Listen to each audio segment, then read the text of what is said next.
Muy bien.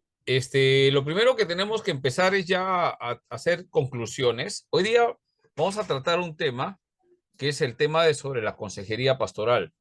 Va a haber un curso, va a haber un curso que se llama, si no me equivoco, a ver quién puede revisar el WhatsApp. En el WhatsApp está, creo que lo publicaron para el intensivo. Va a haber Consejería pastoral, conseje- consejería pastoral. sí, consejería pastoral. Va a haber un curso que se llama consejería pastoral. Ahí van a poder profundizar algunas cosas dentro de la consejería. Normalmente, y yo también he pasado por un curso que se llama consejería pastoral, he ido a algunas capacitaciones, algunos diplomados sobre consejería pastoral, y en ese sentido, por ejemplo, en el seminario, en el CEL, en ese tiempo que estudié, lo dictó la esposa de un pastor que es de profesión psicóloga, pero que tenía la práctica en la iglesia, o sea, años, esposa de un pastor estudiando psicología, ¿no? Entonces, ambas cosas se complementan, ¿no? Sin embargo, muchas veces la práctica profesional de la psicología, a veces, no sé, justamente quiero conversar eso ahora durante la clase, muchas veces toma protagonismo con respecto a las soluciones. Entonces, vamos a ver ese tema el día de hoy. Con eso creo que ya cerramos. Y si es que habría preguntas acerca del curso, podríamos desarrollarlo. Muy bien, hasta ahí he presentado un poco el tema del curso, la clase que vamos a ver, tenemos 2 horas. Creo que ahí lo veo a Iván. Iván, buenas noches. ¿Vas a poder exponer tu tema ahora?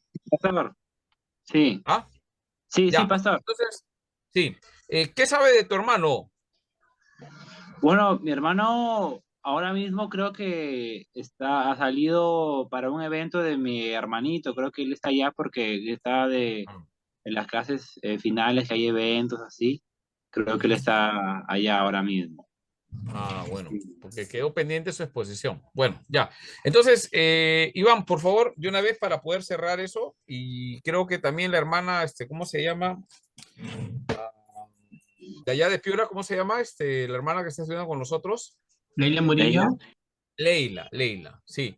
Ella también casi no ha estado en las clases. Esperaba que esté la última para poder ver una presentación. Iván, tú presentaste tu resumen, ¿no? Las tareas has presentado, ¿no? Sí, pastor, se le mandé a su WhatsApp. Listo. Entonces, 3 minutos y algunas preguntas sobre tu tema y ahí ya cerramos. De repente alguien ya entra y lo tomamos en cuenta. Adelante. Correcto. Sí, entonces, comienzo con respecto a la exposición del libro acerca de el ministerio pastoral. En esta oportunidad me tocó resumir y exponer el capítulo 20 del libro, Ya. que es sobre vigilar y advertir. El tema de como uno de lo que tiene que hacer el pastor, ¿no? Parte de sus funciones es vigilar y advertir. De hecho, el autor resalta de que este es uno de las funciones del pastor que no es muy hablada, no es algo que se habla mucho, como que el pastor tiene que ser alguien que tenga que vigilar y advertir, pero es uno de los temas más importantes que la Biblia menciona. El autor inicia hablando acerca de que él fue invitado a una conferencia que se llamaba Reestructurando la Iglesia, la cual él destaca como un hombre que tiene un enfoque equivocado, ya que nosotros como ministerio, como parte de ser pastores, ministros del Señor, no somos llamados a reestructurar la iglesia, sino a conservar y reconstruir el diseño original. Es el diseño original lo que debemos conservar y proteger, vigilar, es lo que debemos reconstruir en caso ha sido dañado este diseño original. El diseño original es perfecto. La iglesia que fue diseñada a través de las escrituras es perfecta. Nada que esté es necesario que lo rediseñemos o lo reestructuremos, sino debemos conservarlo hasta el final. Ese es nuestro llamado como pastor, la parte de mantener, vigilar y advertir acerca de cuando nos salimos de este diseño original que fue dado a través de Jesús y a través de los apóstoles. Jesús nos advirtió de tener cuidado de los falsos profetas y maestros, ya que por desgracia siempre lo genuino atrae a la imitación. Por ello, el papel del pastor es guardar y vigilar las ovejas, debería ser una de las prioridades siempre, ¿no? Sin embargo, esta función ha caído en desuso. También el autor señala que el pastor convertirá la seguridad del rebaño de Cristo siempre en su prioridad, ya que destaca también la función del buen pastor. El buen pastor da su vida por las ovejas, siempre está encargado de vigilar, advertir y dar su vida por ella, que ponga su enfoque en eso. Se encarga también de advertir sobre falsas enseñanzas y refutar el error doctrinal, ¿no? El error doctrinal en la cual se fundó la iglesia, ¿no? Que la iglesia, también se habla ahí, el autor menciona el versículo en Corintios que se ha dado los dones o los ministerios apostólicos, proféticos, pastorales, todo eso es la función de edificar a la iglesia, ¿no? Cada uno de esos, la función siempre es mantener y hacer crecer a la misma iglesia, ¿no? Luego el autor también resalta la función del pastor tomada del Salmo 23, hablando sobre la vara y el cayado, que simbolizan vigilancia, protección y también dirección. También se menciona el énfasis del vigilante, que se menciona también en el libro de Ezequiel, cuando habla acerca de que alguien no hubo nadie vigilando, no hubo nadie. Dice, si hubiera alguien que se hubiese quedado vigilando para advertir, yo no los hubiera destruido. Si hubiera encontrado a uno, encontrado en la brecha, vigilando, velando por mi pueblo, yo no los hubiera destruido. Y también estas funciones se mencionan en diferentes libros proféticos, como también es en Jeremías, Isaías y Habacuc. Habla acerca de los pastores, los llama también como vigilantes. Es por ello que el autor resalta que la obra del pastor no solo se encuentra en un púlpito, eso es parte de, pero su función en realidad principal más que todo se encuentra cerca de las ovejas, entablando comunión con ellas. Conocer a las ovejas es lo que hace saber qué necesidad tiene cada una, cuál es su debilidad y así puede protegerla de manera más eficaz. Estando solamente desde el púlpito allá arriba, no puede conocer las debilidades, no puede dar una enseñanza y una protección más eficaz si se encuentra solamente allá arriba predicando. La función de un pastor se encuentra dentro, en comunión con sus ovejas, no conociendo en sus reuniones pequeñas cuando se junta con ellas. Eso se destaca una de las funciones principales también del pastor. Por otro lado, el autor menciona la relevancia de la verdad. La verdad cristiana es objetiva, es cuadrada, es inconmovible. La verdad cristiana no es una verdad que un día está así, otro día cambia, sino la verdad que nos señala la Biblia es la verdad única, inconmovible para siempre. Esta no puede ser cambiada, no puede ser rediseñada. Hay una sola verdad y esa es la cual nosotros tenemos que enfocar, tenemos que enseñar y tenemos que señalar las que van en contra de la verdad bíblica que nos enseñan las escrituras y los apóstoles. La verdad cristiana es algo que es algo dado, revelado, que es expuesto ante los ojos y es olvidadizo, pero somos llamados a recordarlo y también a volver a enfatizarlo. Los pastores deben proteger el rebaño de Dios del error y buscar establecerlos en la verdad siempre. También, bueno, más adelante en el capítulo el autor menciona, como lo había mencionado, la vigilancia de Ezequiel, que dice que como si el enemigo, la ciudad hubiera permanecido si hubiera encontrado a un vigilante, ¿no? Eso lo vuelve a mencionar más adelante. Por ello es que Pablo entendía muy bien esta expresión o esta función de un pastor que vigila, que protege, que advierte acerca del peligro, que no se queda callado en contra del peligro. Por ello es que Pablo exclamaba, ay de mí si no predicar el Evangelio. El apóstol entendía plenamente la seria responsabilidad que le fue dado por Dios de predicar el Evangelio completo, de predicar el Evangelio de las Escrituras, ¿no? Los pastores recibirán halagos en la medida que entreguen la palabra de Dios con fidelidad, sin importar los resultados. Cuando el pastor descuida la responsabilidad de su puesto, Dios le hará responsable por no avisar del peligro y juicio que se acerca. Esa es una de las grandes responsabilidades que tiene un pastor y también es un peso, es un privilegio, pero a la vez es un peso, ¿no? Te será tomado en cuenta, te van a preguntar, te van a hacer, ¿qué hiciste con lo que te di? ¿No? ¿Por qué no advertiste? Es un privilegio poder ministrar al Señor delante como pastores, pero a la vez es una demanda de parte de Dios que nos va a preguntar, ¿qué hiciste con lo que te di? ¿No? Con tu responsabilidad, con tu puesto, vigilaste, advertiste, no advertiste acerca del juicio que va a venir, es algo que debemos tener en cuenta como nuestra función de proteger, de advertir. Y finalmente el autor del libro se refiere a un buen vigilante como un buen siervo de Jesucristo, ¿no? Se refería como un buen pastor, un buen vigilante y al final un buen siervo de Jesucristo son parte de las funciones de un buen pastor. A falta de advertencia y un buen siervo de Jesucristo a falta de advertencia invita a una masacre espiritual, puesto que el peligro real existe. Aunque las ovejas no lo notan, sufrirán daño por la negligencia de un pastor que no ha hecho sonar a tiempo la advertencia, ¿no? Compartir el mismo temor de Pablo que menciona en 2 Corintios 11:3, pero temo que como la serpiente con astucia engañó a Eva, vuestros sentidos sean de alguna manera extraviados de la sincera fidelidad a Cristo. No nos hace débiles, sino nos hace fuertes espiritualmente para hacer frente a las acechanzas de Satanás.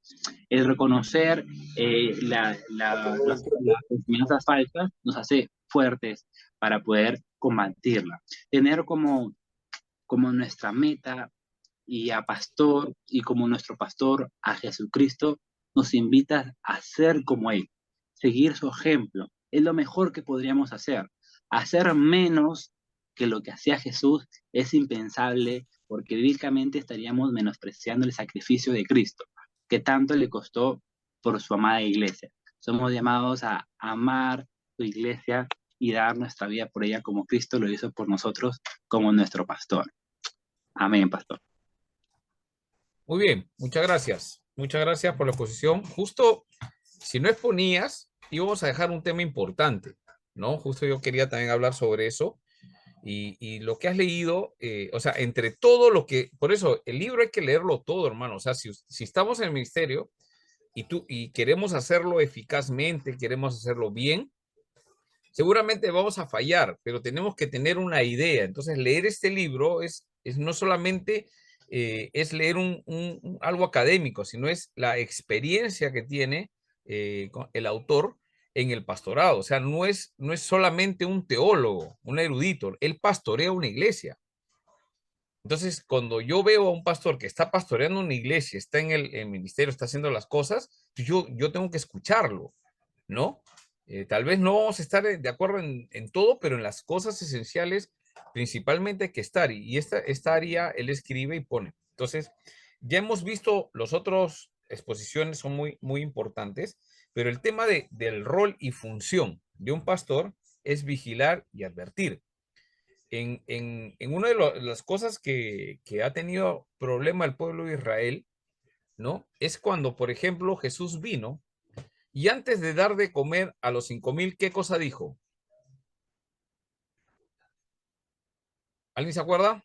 Sí, que se Por favor, sentaran todos. ahí, que se sentaran en grasa. Ya, claro, le dijo que se sentara, pero ¿qué vio en las personas? Ah, que estaban, que eran sin, Como sin ovejas. rumbo, Ovejas, sin guía, como o- ovejas El perdidas. pastor. Ujú. ovejas. O sea, el punto es ovejas, ¿no? Y a veces el ministerio pastoral, ¿sabes cuándo uno pasa de dejar de procurar la humildad? Cuando uno cree que ya no es oveja. Ese es el problema que tenemos y tenemos que luchar. Por eso que Pablo le dice a Timoteo, ¿no? Cuídate de ti mismo. Pedro le dice a los ancianos, en 1 Pedro 5 le dice, no se enseñoreen. Ujú. Ese es el problema de los pastores y lo siento, si algunos lo entienden mal, no sé si alguien está pastoreando acá, pero no estoy hablando ninguna diablura, estoy hablando algo que la Biblia dice, que debemos cuidarnos de nosotros mismos. ¿Qué pasa cuando no nos cuidamos de nosotros mismos? Cometemos el error de creernos ya, si bien es cierto, hay un título de pastor, ¿no? Pero no dejamos de ser ovejas. Yo hago una pregunta, en los que estamos acá, ¿alguien piensa que ya no es oveja? La verdad. Por ejemplo, Wilson ya lo vi que ya está ya le salió la aureola, ¿no? O sea, y eso está bien, ¿no? Tú ya como que oveja no es, pues, ¿no? Es una broma, para reírnos también, ¿no? Pero, ¿habrá alguien acá que piensa que no es oveja? Mm, Somos ovejas de su no prado. creo, no ¿No? creo, porque Hermano, Romanos, sí. Romanos 7 ahí está bien clarito. Está. Y Ajá. alguien que predica no se va a olvidar de Romanos. Ujú. Mira, cuando leemos Romanos, ya que has citado Romanos 7, por favor, lee 7:14. ¿Qué dice Pablo? Tiene la función, está bien, es de doble honor al que enseña, perfecto, pero no dejamos de ser ovejas. El día Ujú. que dejamos de pensar ahí, eso es lo que tenemos que batallar, hermanos. Hay algunos que yo sé que tienen el don para pastorear, para predicar varias cosas, varios dones espirituales, pero el carácter no debe cambiar de oveja, ¿no? Si bien es cierto, Dios nos da una autoridad, pero no es nuestra autoridad, sino es una autoridad delegada para poder cumplir los principios y representar a Dios. Entonces, el primer principio es representar a Dios, ¿no? Según 1 Timoteo 3, dice, debemos saber gobernar, o sea, representar a Dios primero, ¿dónde? En la casa, en el hogar, ¿no? Para los que están casados y si tienen hijos, ahí está, ¿no? Hay unos que posiblemente sean solteros, no tienen familia, ya lo tendrán, o de repente tienen el don, porque yo creo que un soltero puede ser pastor, porque la Biblia no prohíbe eso, ¿no? Ahora, que sea mejor que sea casado, por supuesto que sí, ¿no? Yo no contrataría, digamos, si alguien me dé un pastor soltero, a menos que tenga las características, pero bien notorias, ¿no? Pero es mejor que sea casado, pero no es el requisito bíblico, ojo, ¿ah? Entonces, de eso ya en otra oportunidad conversaremos un poco más amplio, pero con respecto a esa característica, debe saber gobernar, o sea, representar a Dios, ¿no? Y si tiene la función de pastorear o un liderazgo en la iglesia, eh, debemos luchar contra nosotros mismos. ¿En qué aspecto? Nuestro carácter. ¿Y cuál es el primer aspecto del carácter? Que nos olvidamos que somos ovejas. Hermano José Luis, ¿puedes leer 7:14? Romanos, bueno, todos, ¿no? Dice, porque sabemos que la ley es espiritual, mas yo soy carnal, vendido al pecado. Ya. ¿Quién es carnal y vendido al pecado? Todos nosotros. Nosotros. No, no, no. Ahí Pablo está escribiendo. Ahí hay Ah, que, un poquito. No lo apliquemos todavía. ya, ya. Tenemos que ver primero qué dice el texto. Que Pablo, ¿qué Es cosa carnal, es? carnal, ¿Y qué más? vendido al pecado. Vendido al pecado. Pablo, Mm, él es apóstol, ¿ah? Ojo, ¿ah? ah, Y de apóstoles no hay muchos, él es el último. La pregunta es, ¿por qué algunos piensan y interpretan que ese texto Pablo está diciendo cuando no era creyente? no, El que interpreta con eso es para agarrarlo de las orejas y no sé pues qué hacerle, ¿no? Porque está loco. Pablo está hablando, está escribiendo inspirado por el Espíritu Santo de lo que él está haciendo. Quiere hacer el bien, pero no lo puede hacer. Y hallo una ley en mi cuerpo y está en mi carne que me lleva cautivo al pecado. Por eso que Pablo en el 7:14 que dice, yo soy carnal, tipo presente. vendido Ujú. al pecado.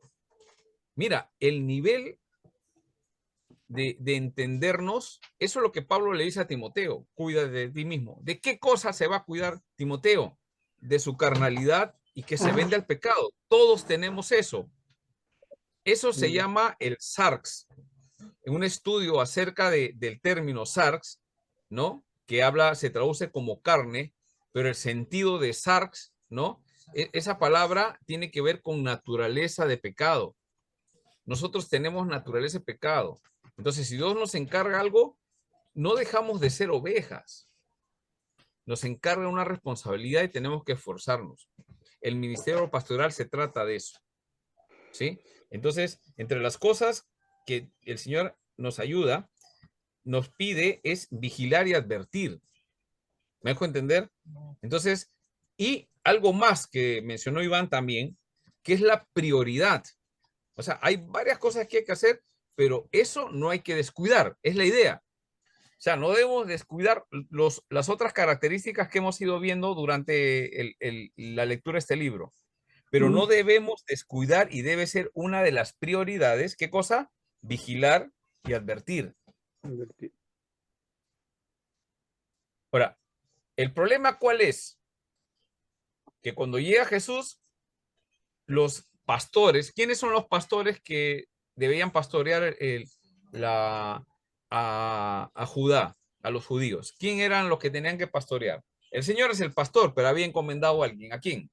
Sacerdotes, A los sacerdotes y a los levitas. levitas, fariseos. Ellos tenían que hacer eso. ¿Pero qué estaban haciendo ellos? Tradición. Gracias, Señor, que no me has hecho como el pastor Marco Antonio Ortega. Gracias, Señor. Gracias, Señor. Así se habla tonterías en las clases, predica cualquier cosa. Está envidioso de otros pastores. Es un eufemismo, ¿ya? ¿O no? Sí. El Señor le dice, ustedes son sepulcros blanqueados, dicen pero no hacen. Ellos serán los encargados. Entonces Jesús, cuando ve en la multiplicación de los panes y todo, dice que los ve con compasión. ¿Por qué? O sea, Jesús no era que le daba pena, ay, pobrecito, no han comido, vamos a darles comida. No, no era. Jesús dijo otra cosa, ¿no? Eran ovejas que no tienen pastor. Ovejas sin pastor. Sí. Y después dice, oremos al dueño de la mies. Y la mies ya pasa a ser las ovejas. Ojo, la mies es las ovejas que van a entrar, van a experimentar ese cuidado, esa vigilancia y advertencia, ¿no? Oren al Señor de la mies, que envíe ¿qué cosa? Dueños. Obreros. Obreros. Su viña. Hermano, yo he visto en algunos sitios que algunos pastores dicen los obreros. Yo digo, ¿y qué es él? No, él es pastor. Y los otros son obreros. Entonces, pero todos somos obreros. ¿En qué momento dejamos de ser obreros? ¿Me dejo entender? O la palabra siervo. Ah, no, él es el siervo. Todos somos siervos. Todos somos siervos. Ministro de la palabra. Muy bien. ¿Qué significa ministro? ¿Alguien sabe? Creo que sí saben, ¿no? ¿Qué significa ministro? Entonces uno lo relaciona, yo voy a ser como ¿cómo se llama los ministros que están ahí, ¿no? Altos cargos funcionarios, ¿no? Elegidos, de economía, ¿no? Nos alucinamos eso, ¿no? El ministro tal, ministro significa esclavo. Remero, son los que reman en los barcos como esclavos, remero, ministros. ¿Me dejo entender? De ahí viene. Entonces, una buena exégesis hace ver eso. Una exégesis trastocada, acomodada, es diferente. Entonces, justamente, ¿por qué hablo sobre esto? Porque el ministerio pastoral es un ministerio que va a determinar el crecimiento de la iglesia. Un mal ministerio puede hacer crecer a la gente por cantidades, pero no vigila y no advierte. ¿Sí? Yo puedo llenarme de muchos personas que me siguen, pero si no los vigilo, no les advierto, bien complicado. Ahora, una pregunta, Iván. Acá hay un tema interesante acá en esto, tema de vigilar. ¿Tú crees que un pastor puede vigilar a medida que va creciendo la iglesia, va a poder vigilar y advertir solo? Bueno, pastor, él solo creo que no. Tal vez al principio podría hacerlo, ¿no? Pero si va creciendo en número, él solo no podría, necesitaría ayuda. Ajá. Entonces, llama a obreros, ¿no? Así, estamos bromeando, cuidado. Entonces el pastor ya no llama más pastores, sino llama a obreros, o sea, otro level, ¿no? A veces hablamos así, yo he escuchado hablar así, digo, o empieza a ordenar ancianos. Entonces, o sea, ¿para qué? Y he escuchado decir de los ancianos que son ayudantes. Sí ayudan, sí ayudan. El Espíritu Santo nos ayuda. Habíamos visto, ¿se acuerdan que estudiamos en neumatología? ¿Cómo se llama? La doctrina del Espíritu Santo. Habíamos visto que a veces tratamos al Espíritu Santo como ayudante. Sí ayuda, nos ayuda en nuestra debilidad, pero no quiere decir que es nuestro ayudante. ¿Correcto? ¿Sí? ¿Me dejo entender? El Espíritu Santo no es nuestro ayudante. O sea, nuestro ayudante es alguien secundario que yo lo pongo como que lo mando a hacer cosas. Cuidado. El Espíritu Santo, lo habíamos dicho, ¿qué cosa es? Es Dios. Cuidado. Que estar mandándole, que dame poder y que anda, atiende. No, no, no. Es el Espíritu Santo. Sí nos ayuda en nuestras debilidades y todos sabemos cómo funciona. Y a veces, en la función del rol en la iglesia, un pastor ve a veces mal, yo estoy seguro que en muchos casos no es así, pero a veces ver a un anciano, un presbítero, es verlo como que si fuese un líder, pero de segunda clase, no es como espiritualmente igual. Si leemos 1 Timoteo, capítulo 3, los requisitos para un anciano, es igual para un pastor. ¿O me equivoco? Acá hay un presbítero, Carlos. ¿Los requisitos tuyos son más bajos que los del pastor de tu iglesia? Lo mismo, Anhelas y buscas. es lo mismo, Son pastor. iguales. Ajá. Interesante, ¿no? Entonces, un anciano, un presbítero en la iglesia, o presbítera, que nosotros aceptamos eso, no es alguien, si bien es cierto, ayuda al ministerio pastoral, pero no es tu ayudante, tu asistente, ¿no? En ese tema, puede ser que asista. De repente no tiene la preparación teológica como lo tiene el pastor, tal vez, pero su voto en el consistorio de nuestra iglesia es igual. ¿Me dejo entender? Cuando hay presbiterio, se toma una decisión sobre algo, votan pastores y presbíteros, ¿sí? Y el voto de un pastor es equivalente al voto de un anciano, ¿sí? Eso es así. No es que el voto del pastor vale 2 y el del anciano vale 1 para tomar decisiones. Si bien es cierto, el pastor tiene más, un poco llamado, varias cosas y preparación, va a tener más influencia. Es así. Entonces, eso nos lleva a un punto para vigilar y advertir. ¿Estamos de acuerdo? Que el pastor no lo puede hacer solo. El pastor no lo puede hacer solo. ¿Qué debe de hacer? ¿Ustedes qué creen que debe hacer un pastor? Que empezó a la iglesia pequeña, ¿qué debe de ir haciendo? Por favor, participen para poder aprovechar bien el tiempo. Ya tenemos Deben mucho tiempo. primeramente formar líderes. ¿Cómo? Formar líderes primero. Formar líderes. Ese es el trabajo de un pastor. Efesios 4:11, recordemos, ¿qué cosa dice? El Señor constituyó a algunos, ¿no? Apóstoles, todo, y algunos pastores, maestros, ¿no? Habíamos visto esa parte iniciando, ¿sí? Entonces, ¿para qué? A fin de capacitar a quienes, a los santos, para la obra del ministerio. Entonces, la función de un pastor es justamente preparar, capacitar para que los hermanos en la iglesia hagan la obra del ministerio. Pero esa labor no la va a poder hacer a medida que va creciendo la iglesia. ¿Sí? Entonces, ¿qué pasa? Muchos pastores no se preocupan en levantar liderazgo en la iglesia, formado en la iglesia.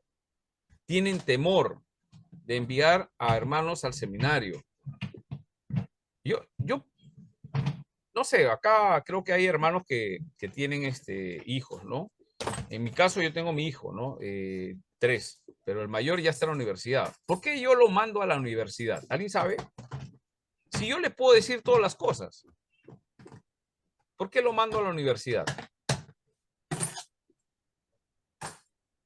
Vamos a las cosas prácticas. ¿Por qué lo mando a la universidad? ¿Por qué mandamos al colegio a nuestros hijos? Tiene que prepararse. Para prepararse, para que sepa. Y posiblemente sepan más de lo que nosotros sabemos. Claro, normal. Así Entonces, en la iglesia, un pastor debe, si ve preparar, discipular, capacitar. Pero si ve ciertos dones, debe mandarlo prepararse al seminario. ¿Para qué? Para que sepa más, si es posible, sepa más. O sea, no hay problema en que sepa más. Ahora, el hecho de saber más no quiere decir que te da carácter, ojo, ya ustedes ya saben. Entonces, uno de los temores de los pastores es no hacer eso, porque eso requiere mentoreo. Tampoco no es mandar por mandar, ¿no? Ya empiezo a mandar, no, sino es un tema de mentorear a las personas que vas a enviar. ¿Para qué? Para que ellos se encarguen de la iglesia. Y eso nos lleva al siguiente plano. Muy bien, acá Iván, muy bien. Ya ahí cerramos esa parte y eso nos lleva a algo que queremos compartir. Vamos a Hebreos, capítulo 13, por favor.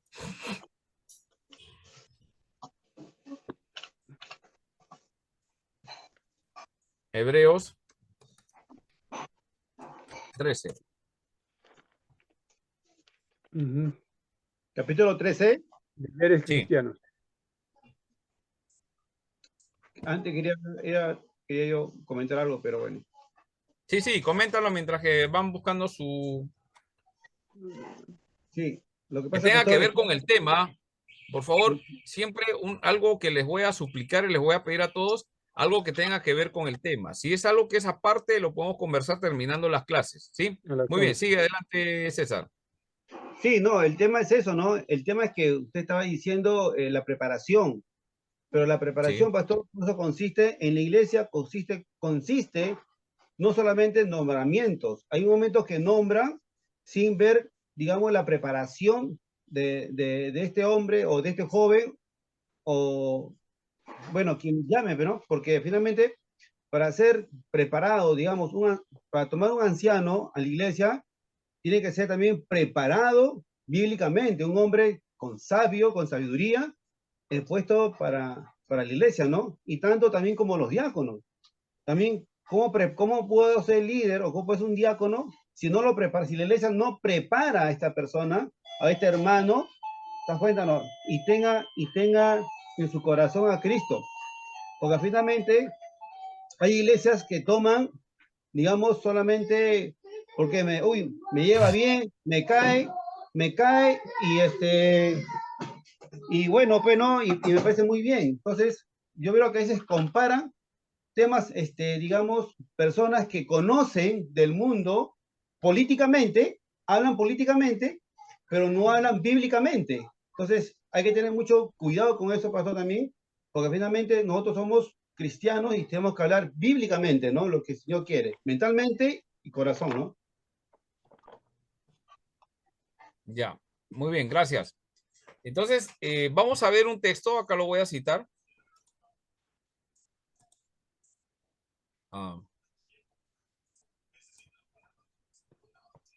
En capítulo 13 de Hebreos, no vamos a poder leerlo todo, leanlo ustedes para que aprendan a detectar ¿cómo se llama? El contexto, ¿no? Y el contexto de Hebreos es que en los hebreos están a punto de claudicar la fe. Por eso que en el capítulo 10 le dice, no dejaos de congregar. ¿Sí? ¿Se acuerdan ese capítulo? Capítulo 10, no dejaos de congregar como algunos tienen por costumbre, sino, etcétera, etcétera, para ser estimulados al amor. Ya, ellos están, ¿cuál es el contexto? Están a punto de claudicar la fe, están dispersos, ¿sí? Todos los hebreos, se escribe esta carta, y entre las cosas que se le dice en el 13, versículo 7, dice, acordaos de quién.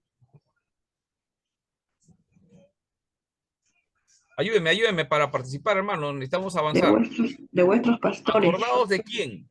De vuestros pastores. Ya. Estos pastores hablaron, ¿qué cosa? Que os La habla la palabra palabra de Dios. Consideren cuál es el resultado de su conducta e imiten su fe. Ya, muy bien. Acá lo primero que está diciendo es acuérdense de vuestros pastores. O sea, los hebreos, antes de escribirle esta carta, ¿qué han tenido? Daña el estómago, es natural. ¿Qué han tenido esto? ¿Qué han tenido ellos? Colorante. Ese ¿Qué han tenido estos pastores? Acordó. Esta iglesia, ¿qué ha tenido? ¿Qué ha tenido? Antes que se escribió esta carta. ¿Qué cosa ha tenido? ¿Qué cosa tenía en la carta? La palabra acordarse, ¿qué significa? Recuerden. ¿A quiénes? A los pastores. Recuerden a quiénes. ¿A quiénes tienes que recordar? ¿Los profetas? No, a los No pastores. dice profetas, hermano. Lean acá el texto. ¿Qué tenían que recordar? Ahí lo he marcado. A los pastores. Recuerden a vuestro, o sea, esa iglesia ha tenido pastores. Estos pastores les han hablado la palabra de Dios, o sea, los han evangelizado. Considerad cuál haya sido el resultado de su conducta. Si ha sido bien, ¿no? Imiten su fe, dice. Entonces, eso quiere decir que en esta iglesia ha habido pastores antes. Dice, recuerden a esos pastores que han tenido. ¿Sí? Más adelante dice, ¿ahora qué dice? Sea otros pastores. Ya. Obedecer. Obedezcan. ¿Esos son los mismos pastores que los deben recordar?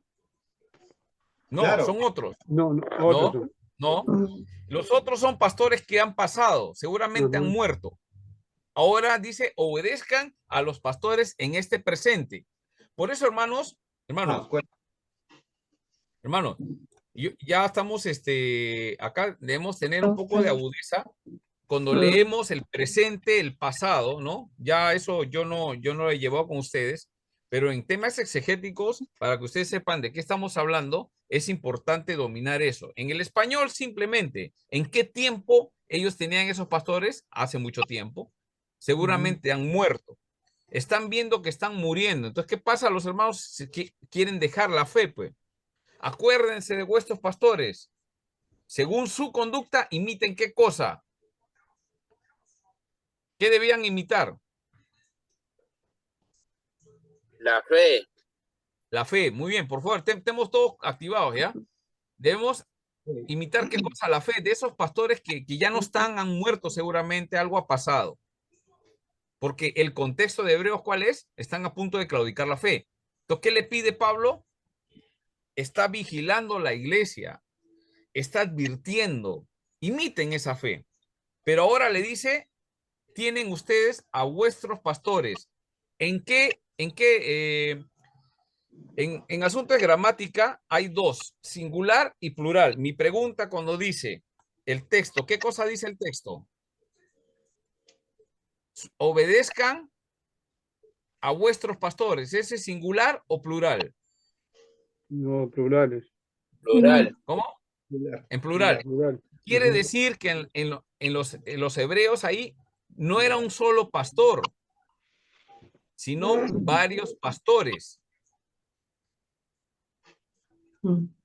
También habla Eso se anterior, ¿no? llama pluralidad de pastores, pluralidad de ancianos. El 7 y 17 hablan a la vez, ¿no? Pues, La iglesia presbiteriana es una iglesia que cree en la pluralidad de ancianos, no en uno, no en un pastor, sino por eso que en las iglesias, para que se constituyan, tienen que haber dos ancianos, donde se discuten las cosas, se toman acuerdos para beneficio de la iglesia, no para el beneficio del pastor, porque el pastor tiene un problema. Sus grandes ideas muchas veces son como Pablo, carnales y vendidas al pecado. No siempre son perfectas. Entonces la pluralidad de ancianos, de pastores en una iglesia es buena. ¿Ya? Entonces, primeramente, apunten, por favor. Es voluntad de Dios que las iglesias sean pastoreadas por una pluralidad de pastores. Hebreos 13:7.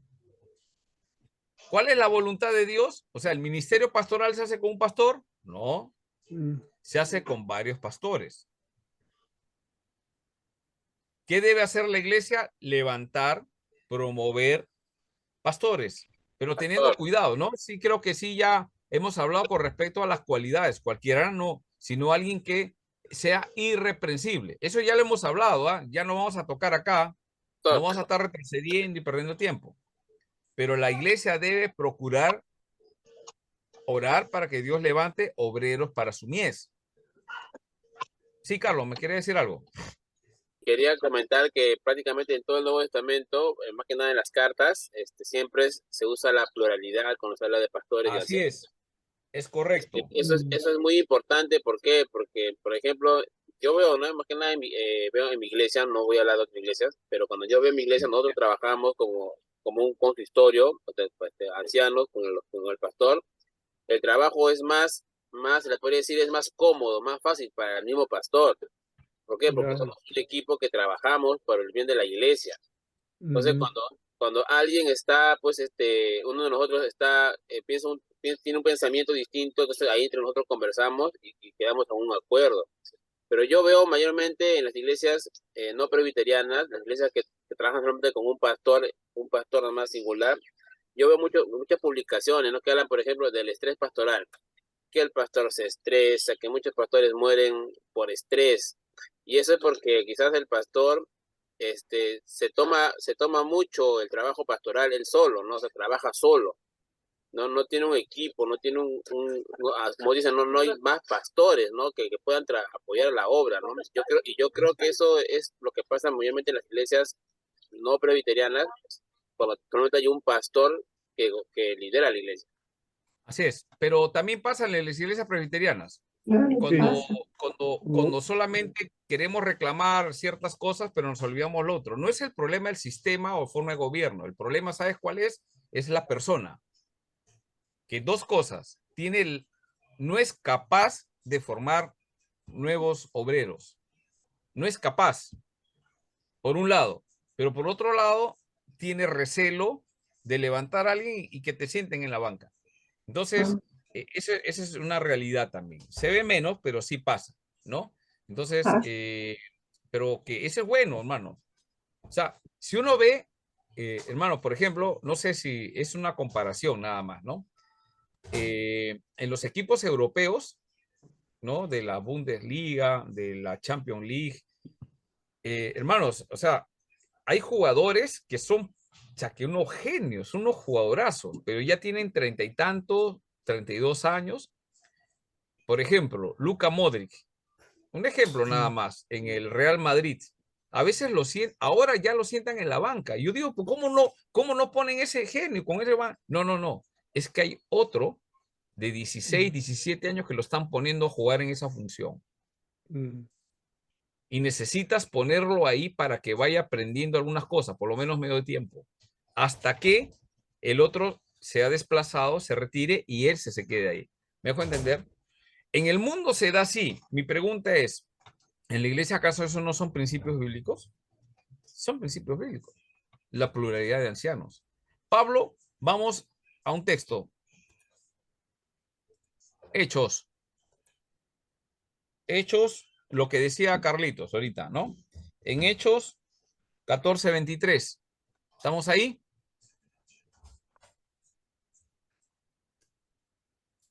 ¿Qué está pasando acá? Pablo es apedreado en Listra. ¿Para qué va a Listra? Para capacitar a los hermanos. ¿Para qué? Para él quedarse como el dueño de la iglesia. No. ¿Qué pasó? Y lo apedrearon a Pablo en Listra, ¿sí? Y de ahí se fue a Derbe para que lo curaran. Dice, y volvió para Derbe, y después de anunciar el evangelio de aquella ciudad de hacer muchos discípulos, volvieron a Listra, Iconio y Antioquía, confirmando los ánimos de los discípulos, ¿no? Vigilando y advirtiendo, exhortándoles a que permanecieran en la fe. Hermano, esto es la labor del ministerio pastoral. Ayudar a los hermanos para que permanezcan en la fe. Hermano, pues si se fue al mundo, ¿por qué se fue al mundo? Es la culpa del que está pastoreando, no de la falta de compromiso. Es culpa del ministerio pastoral en la iglesia, del equipo de que está ministrando la iglesia. Por eso se pierden los hermanos. Hay que exhortarles a que permanezcan en la fe y diciéndoles, es necesario que a través de muchas tribulaciones entremos en el reino de Dios.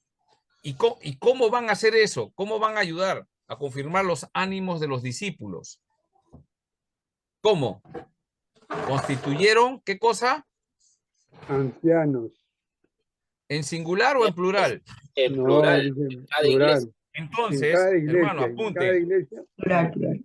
Sí, es voluntad de Dios que las iglesias sean pastoreadas por pluralidad de ancianos. Y estamos hablando ancianos y pastores, ¿sí? Es el mismo, se intercambia el término. ¿Estamos de acuerdo? Ese principio es importante. Usted como estudiante, cuando salga, estudie bien este texto y lo que tiene que hacer es esto: constituir ancianos en cada iglesia. Cada vez debe haber más ancianos. Nuestra Constitución dice que cada 20 miembros que aumente la iglesia debe haber un anciano, un presbítero. Así es nuestra Constitución, ¿no? Entonces, la iglesia debe tener ancianos. Y eso se forma un consistorio. Ese consistorio planifica, consulta a la iglesia, ¿no? La iglesia aprueba y el consistorio ejecuta las decisiones de la iglesia, ¿no? Eso ya conversaremos en otro momento. Pero esto es importante. Y 1 Timoteo 5:17, Santiago 5:14, 1 Pedro 5:1, habla de pluralidad, como dice, como hemos visto, ¿no?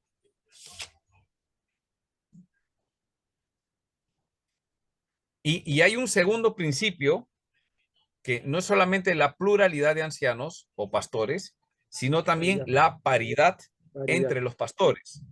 Paridad. No existe que un excelentísimo pastor. El concepto copastor tampoco es bíblico. Ahora, ¿es verdad que algunos pastores tienen más influencia que otros? Sí. ¿Por qué? Porque seguramente predican más, tienen el don, han desarrollado, han practicado, están más entrenados, Dios los está utilizando, tienen mejor relación con el Señor, es de más influencia, ¿sí? Pero no hay, hay una paridad entre los pastores, ¿sí?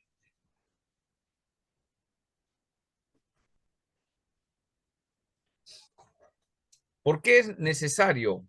¿Por qué es importante la paridad? Porque varias mentes piensan mejor. El Espíritu Santo guía a través de pensamientos, intenciones. Entonces, todo eso se evalúa y se toma una decisión, ¿sí? Y tercero,